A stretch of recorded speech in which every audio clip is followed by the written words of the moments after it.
Alright, yeah, welcome back on into some more Magic Arena. So this week we're going to be taking a look at a Simic Merfolk list. So for the most part, I think most of you would understand how a Merfolk list runs. It's a creature-based aggro deck, I would say. Uses a lot of Lord effects like Merfolk Mistbinder. If you don't have 4 copies of this, you probably shouldn't be playing Merfolk. Green and a blue for a 2/2 gives other Merfolk you control +1/+1. So pretty sweet bit of tech to put on to pump all of your stuff. I've opted to go for a little bit of a go wider strategy with 3 copies of Deeproot Waters because I just love this card. 2 and a blue for an enchantment that says whenever you cast a Merfolk spell, create a 1/1 blue Merfolk creature token with hexproof. The hexproof is quite important actually. For the most part, control decks will win against you if they've got a board wipe. But their targeted removal, which is like the other 90% of their deck, tends to just be completely blanked if you're putting counters on Merfolk creatures and attacking and defending with them correctly, at least anyway. So, yeah, being able to go wide. Also, if your opponent counters your creature as well, you still get the cast trigger on the Deeproot Waters as well, so you can always get value out of your Merfolk in the future. So, really good against control. But as I said, this deck does fold kind of hard to board wipes. I think Golden Demise is kind of popular right now, so you've got to really play around that.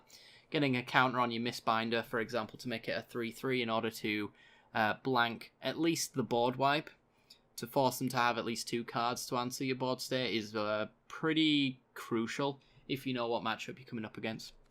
Anyway, let's go to at the beginning of the deck, shall we? Got 1 copy of Curious Obsession. Feel like I might want an extra copy of this. I'm not quite sure though. But for 1 blue, enchantment aura, you enchant a creature and it gets +1/+1 and has whenever this creature deals combat damage to a player, you may draw a card. And at the beginning of your end step, if you didn't attack with the creature this turn, you have to sacrifice it. So what you want to be doing is put it 100% of the time, for the most part, 90% of the time. I can't say 100% of the time for the most part, and then yeah, that doesn't make sense. Anyway, about 90% of the time you want to put it on a unblockable creature. So we've got 3 copies of Mistcloaked Herald, and we've also got 2 copies of River Sneak. I think the balance of these might need tweaking a little bit, I'm not quite sure. But these are pretty much how Merfolk wins these days.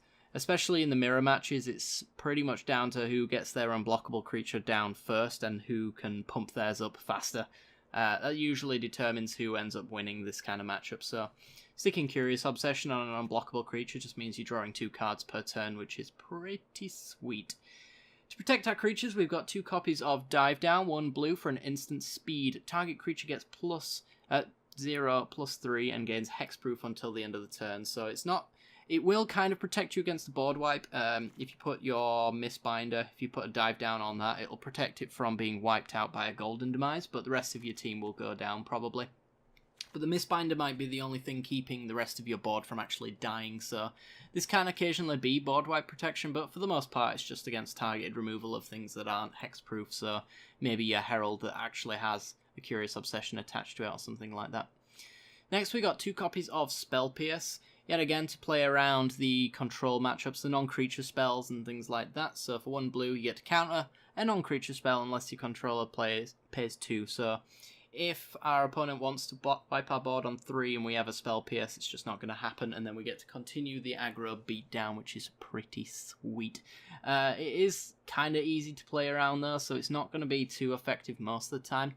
In the mirror match, getting a Deeproot Waters with a Spell Pierce is pretty sweet, although it's kind of uncommon, so holding up a blue mana is kind of a coin flip as to whether or not you'll get value in a mirror match. But against control, to beat out some removal or maybe just tap them down so that they're slowing down, it's a nice little tempo card at the very least to make them tap extra mana for maybe a single removal spell. Next we got 2 copies of Unsummon. Yet again, another little tempo card to slow down our opponent, maybe even protect our creatures depending on the situation at the time. 1 blue mana for instant speed, return target creature to its owner's hand. Speaks for itself, to be honest. If our opponent's got a big body on the ground that we can't swing through, we can bounce it. If our opponent's targeting one of our creatures and wants to remove it, then we can bounce it back to our hands, that kind of deal. 3 copies of Jadebearer. Jadebearer is kind of an early game bit of aggro, I suppose. You don't really want to put this guy down on turn 1. You want to put him down on turn 2 and maybe accompany him with him with another 1-drop or something like that. Because you want to be putting the counters on your unblockable creatures for the most part, because that's where the most damage is actually going to come from. It's pretty sweet if you can manage to do that, but probably a little bit of a expendable creature, I would say, on this one. It's a pretty decent chump blocker as well. It's a 1/1 that'll eventually put most of its value onto a different creature, so it's just ready there for blocking. Allows you to go in with your unblockable stuff. Commander Speaker, 2 copies of this. Probably want 4, and probably to cut the Jade Bearers. That's why another reason they're expendable. But Commander Speaker is a 1 green 1/1 that gets +1/+1 as long as you control another Merfolk or an island, which is very easy to pull off. So it's usually a 1/1 for 2, and if the Merfolk that you have played on turn 2 is a Mistbinder, then it's actually 3 damage coming in. So it's nice early game aggro. I really do like Commander Speaker quite a lot. River Sneak, we kind of touched upon it, is one of the unblockable creatures, but this one is a 2-drop for a 1/1. However, whenever another Merfolk enters the battlefield under your control, River Sneak gets +1/+1 until the end of the turn. So every single Merfolk you play makes River Sneak a little bit bigger. This is pretty much the best way to aggro out the opponent. As I mentioned, I don't really have all of the copies, which should hopefully change next week. I believe they're allowing us to purchase gems, so I should be able to get all of the wild cards and cards that I want, in theory. So, you know, this would be the last week of compromises on deck building, for example. But yeah, River Sneak's really solid in this build for obvious reasons. He is the unblockable dude, but he also combos really well with Deeproot Waters. Deeproot Waters essentially means that River Sneak is a +2/+2 on every single Merfolk you play. Guaranteed +1/+1 as well if a creature gets countered or anything like that. So he's always getting pumped on turns 4 and onwards, essentially. Silvergill Adept, 2-drop for a 2/1. However, he might cost 3 extra unless you reveal a Merfolk from your hand. However, if you do, then he enters for a 2. 2 mana for a 2/1 who enters the battlefield and draws you a card. He essentially replaces himself. He's pretty good. I don't know if his home is in this deck, because this is kind of more of a go-wide strategy, and I don't know if Silvergill really does that, you know. Running Deeproot Waters as a non-creature, Adonis Climb, and Nyssa, so there's kind of a lot of occasions when we don't necessarily have a Merfolk in hand, but at those points, that's when you pay 5 mana. But 5 mana for a 2/1 that draws the card is just really bad value, so you really want to be revealing a Merfolk if you absolutely can do that. Deeproot Elite is the next card, and this is one that you probably want to play a set with Deeproot Waters. Combos really nicely. So Deeproot Elite is a 2 mana 1/1. Whenever another Merfolk enters the battlefield under your control, you get to put a 1/1 counter on target Merfolk you control. So you don't even have to put the counter on the creature that enters. You can place these counters as you will. Really good tech around board wipes and things like that. Because as I mentioned, if you get the Merfolk Mistbinder killed, it usually wipes the rest of your board. So if they Golden Demise for a -2/-2, and you have an extra counter on Mistbinder, it actually will keep the Mistbinder around as a 1/1, which sometimes can keep the rest of your board around as well in that eventuality, because there's a lot of 2/2s or 2 toughness creatures eventually in this deck, as what I've found anyway. Next, we got 2 copies of Merfolk Branchwalker for 2 mana, a 2/1. When it enters the battlefield, it explores. So this can allow us to get our 4th mana or whatever we need at that point. It can also be something to put a counter on, make sure that we get the top deck that we really want. Really do like this card a lot. Jungleborn Pioneer is yet again here to combo with River Sneaks and Deeproot Elites, because it counts as 2 bodies for 3 mana. So for 2 and a green, you get a 2/2. When it enters the battlefield, you create a 1/1 blue Merfolk creature token with hexproof. Yet again, a hard to deal with creature is always nice. And if you get a Mistbinder on the field as well, then you're actually adding 2 bodies, which is an extra +1/+1 in addition to a normal creature as well. So you're adding extra value just by having 2 bodies for 1 creature. Pretty sweet. Adonis Climb, many of you playing Arena or have watched Arena might know this is actually usually the win con for most Merfolk lists, and it's for good reason as well. Adonis Climb is a 1 green and a blue for a legendary enchantment. At the beginning of combat on your turn, you put a 1/1 counter on target creature you control. Then, if that creature has 3 or more +1/+1 counters on it, transform Adonis Climb. Yet again, with the Deeproot Elite, if you actually put counters on creatures prior to the Adonis Climb, you can get this to flip real quick. But most of the time, you want this actually to flip the turn after you play it, because you want to be able to use the secondary ability on the Winged Temple of Araska there. 1 green and a blue to tap. Target creature gains flying and +X/+X, where X is its power. So you essentially double the power of any of your creatures. Now, if you've been putting counters on something, bare minimum, you've probably got a 4/4 on Adonis Climb. So that means you can get an 8/8 flyer down on the field as well with the Winged Temple of Raska.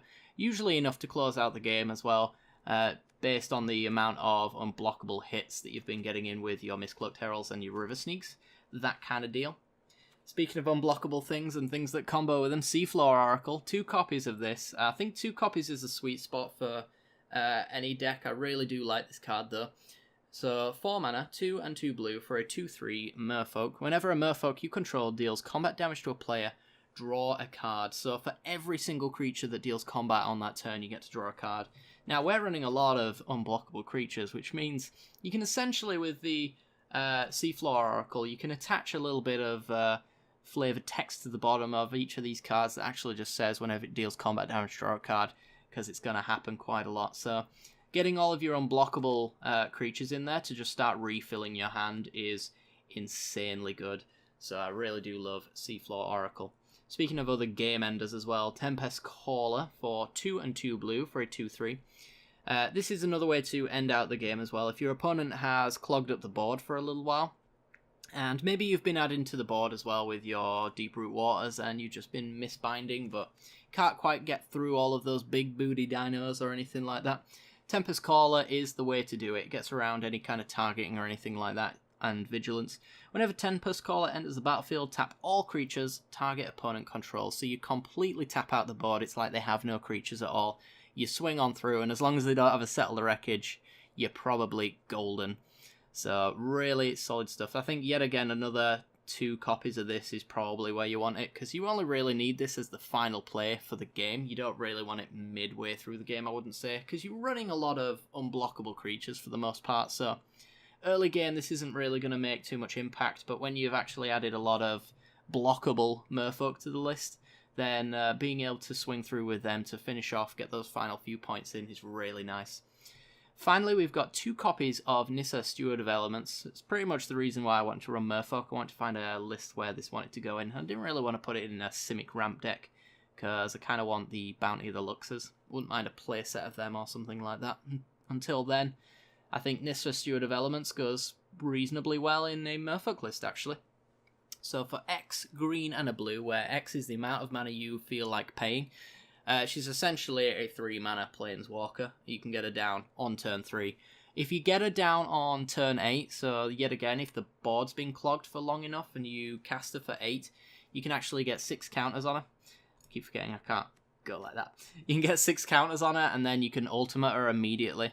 Her ultimate allows you to swing in with 2 5/5 elemental creatures with flying, and they gain haste, and they're still lands until the end of the turn. So her -6 is essentially swing for 10 unblockable damage most of the time, unless your opponent's running Glyph Keepers or things like that, things with reach, things with flying. You're probably getting in for that 10 damage, and as I mentioned before, we've been getting little bits of little pings here and there with Mistcloaked Heralds and River Sneaks, and often that 10 damage is actually just lethal as well. She's also really good for fixing mana, fixing draws and things like that. A +2 to Scry 2 is solid. As you may know, I'm very prone to mana flooding, mana screwing, not getting the draws that I need.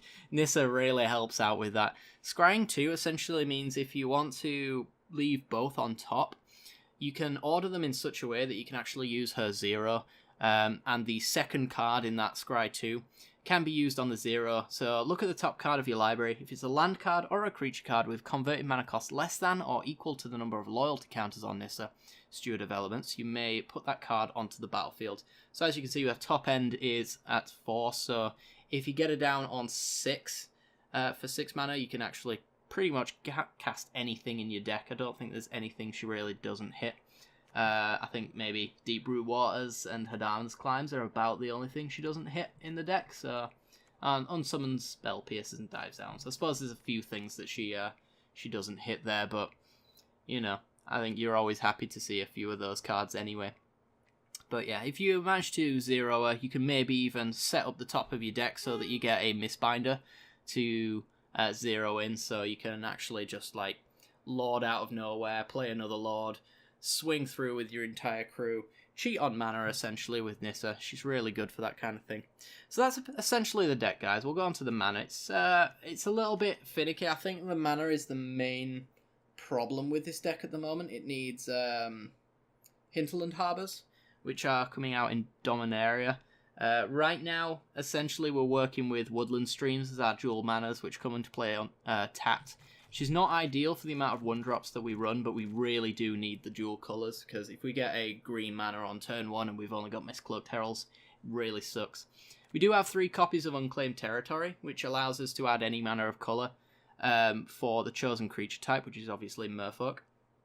The problem with that is that we've got Nyssas, we've got Adonis Climbs, we've got combat tricks and things like that. So often, Unclaimed Territory can actually just be a colourless land, so we really do need that untapped mana. So I think once Dominaria comes out and we get our hands on Hinterland Harbours, play set of them will be going in here quite nicely, so that we could go basic land turn 1, and then untapped Hinterland Harbour on turn 2 or something like that. At the worst case, they come in just as a Woodland Stream would anyway, so yeah, these definitely want to be replaced. Field of Ruin to take care of any of your opponent's pesky enchantment lands, so if they're running Search for Azcanta or something like that, you want to get rid of that as soon as possible, because they're usually digging for something pretty cool. Hashep Oasis to get in that last little bit of damage. You can pay 3 to sacrifice a desert and then give a creature +3/+3, which with unblockable damage can add up quite nicely. It's also an untapped land as well, so you might as well. Will cost you a little bit of life, but these games aren't really going to go on for quite that long.